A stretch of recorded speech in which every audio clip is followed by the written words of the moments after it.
ស្រណងគ្រាធ្លាប់សប្បាយធ្លាប់មានម្ដាយថ្នឹងធ្នមថែ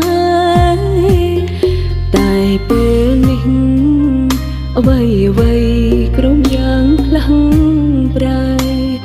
កូនយំអិនហើយព្រោះតែបែកពីម៉ែហើយស្រណងគ្រាដែលកុំសតរួមគ្នានាងម៉ែមិនដែលរញរាព្រោះតែចង់ឲ្យកូនសុខរឿងលំបាកក្រុមយ៉ាងម៉ែតែងលាក់ទុកមិនចង់ឲ្យកូនកើតទុកចង់ឃើញតែកូនញញឹមទឹកភ្នែកហូរព្រោះតែនឹកនាងម្ដាយកូនសែនស្រណងសោកស្ដាយអាណិតនាងម្ដាយខ្លាំងណាស់ម៉ែតែងក្រោមឈររៀបរៀងរាល់គ្រប់អុកផ្សឹងជានេះរូបកូនចុងពាំងកូននាងម្ដាយច្រើនបែកហើយ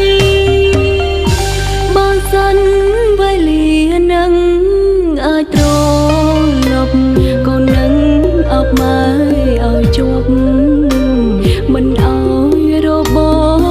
តពីដៃតែពេលនេះក្រុមយ៉ាងបានត្រឹមស្រមៃព្រមតែរូបនាងម្ដា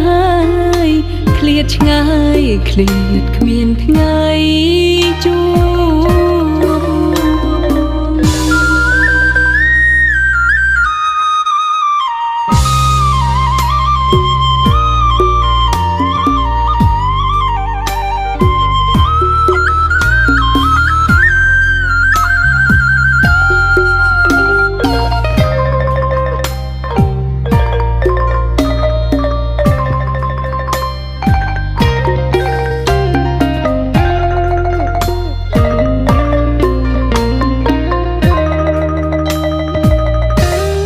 ទឹក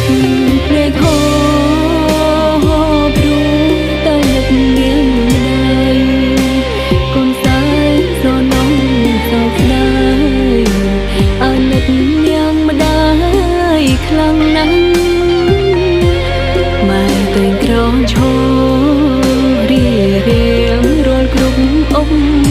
ផ្សឹងជានេះរូបកូនចុងពាំងកូននាងម្ដាយច្រើនបែកហើយបើសិនវេលានឹងអាចត្រឡប់កូននឹងអបម៉ែឲ្យជាប់មិនឲ្យរបូតពីដៃ